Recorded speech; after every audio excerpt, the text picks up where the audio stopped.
उत्तर बिहार ग्रामीण bank employees federation व उत्तर बिहार ग्रामीण बैंक ऑफिसर फेडरेशन मधुबनी के द्वारा मधुबनी उत्तर ग्रामीण बैंक के क्षेत्रीय प्रबंधक पंकज नयन के मनमानी व तानाशाही रवैये के खिलाफ क्षेत्रीय कार्यालय मधुबनी परिसर में एक दिवसीय आक्रोशपूर्ण धरना प्रदर्शन दिया गया। इस दौरान उनके तबादला को लेकर विशेष मांग रखी गई।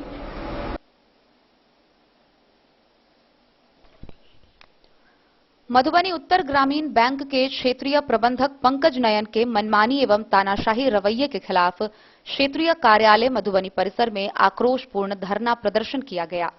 क्षेत्रीय प्रबंधक शाखा सिरपुरहाटी में जाकर वहां के कार्यालय अटेंडेंट के अमानवीय एवं अमर्यादित व्यवहार किया और बुखार में रहने के बावजूद दिन भर क्षेत्रीय कार्यालय में सप्ताह भर खड़ा रहने को मजबूर किया गया। धरना का आह्वान उत्तर बिहार ग्रामीण बैंक एम्प्लॉयज फेडरेशन व उत्तर बिहार ग्रामीण बैंक ऑफिसर फेडरेशन मधुबनी क्षेत्रीय कमेटी ने किया। पंकज नयन एक क्षेत्रीय प्रबंधक के रूप में नहीं बल्कि एक संगठन विशेष के एजेंट के रूप में काम कर रहे हैं।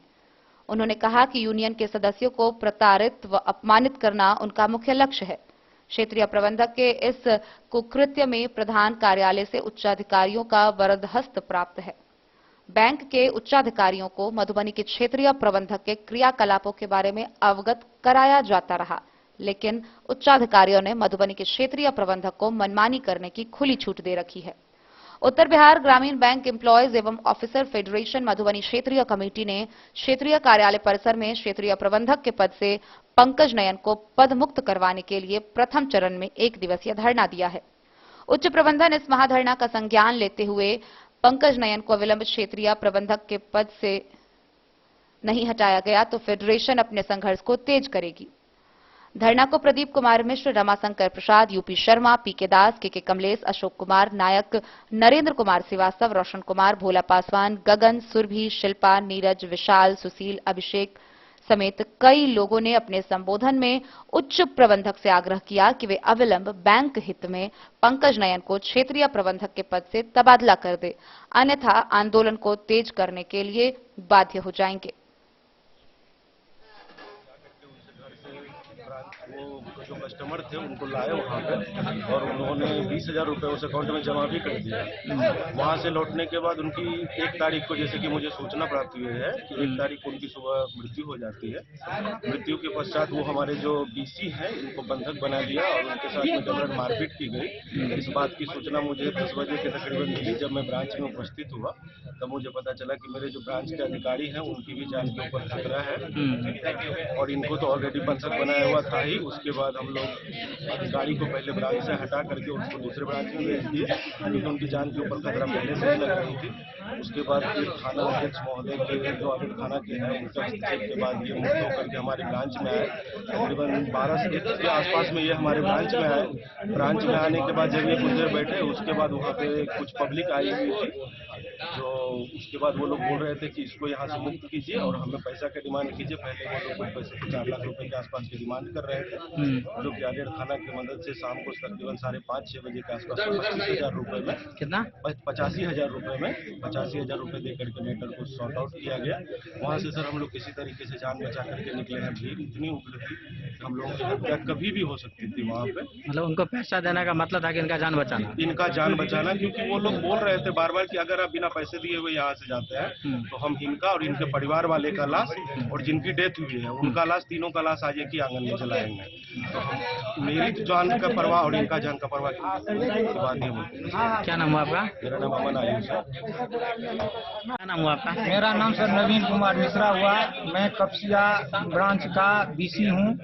क्या घटना घटा था आपके? सर मेरे घटना यही घटा था जो भू अर्जन विभाग का गलत भूलवश लिपि के 1,48,613 रुपया आ गया था और वहाँ पर आ जाने के बाद उसको जो है सो 26 तारीख को हमारे ब्रांच मैनेजर साहब को लेटर मिला। 30 तारीख को भू अर्जन विभाग से और यहाँ की 2 शाखा से पुलिस बल के साथ गया वहाँ और उसको पैसा लुचाए राम के खाते में चला गया था। उस संजोग से 20,000 रुपया निकाल लिया था। उसी जमा करने के लिए सर वहाँ पर गए तो हम उसको बोले, वह भी भू अर्जन विभाग का भी आदमी था, वो भी बोला जो जमा कर दीजिए पैसा 20,000। वो 20,000 लेकर के अपना घर से आया। पैसा वो जो है सो जब बैंक में जमा करने के लिए फिर भू अर्जन विभाग के गाड़ी, जिला प्रशासन का गाड़ी था मधुबनी का, उस पर गया सर, वो जमा कर दिया। उसके बाद जमा करके वहाँ घर उसी गाड़ी से उसको वहाँ पर घर पर छोड़ दिया गया। भू अर्जन विभाग के आदमी गए और हम भी थे साथ में, और वहाँ पर छोड़ करके हम भी अपना घर चले गए। वो भी अपना घर चला गया जिसके खाते में लुचाई राम का खाता में पैसा आया था। उसके बाद सर क्या हुआ, वो उसके बाद उसको तबीयत खराब हो गई शाम में। उसके बाद 2 दिन के बाद वो मर गया।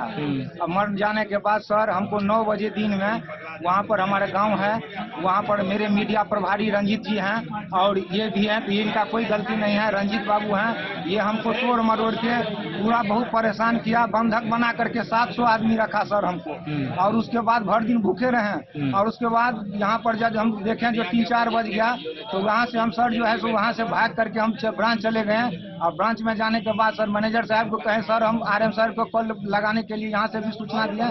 RM सर मैनेजर साहब भी बोले, लेकिन हमको कोई व्यवस्था, प्रशासन भी साथ में था, दोनों पंचायत की मुखिया था।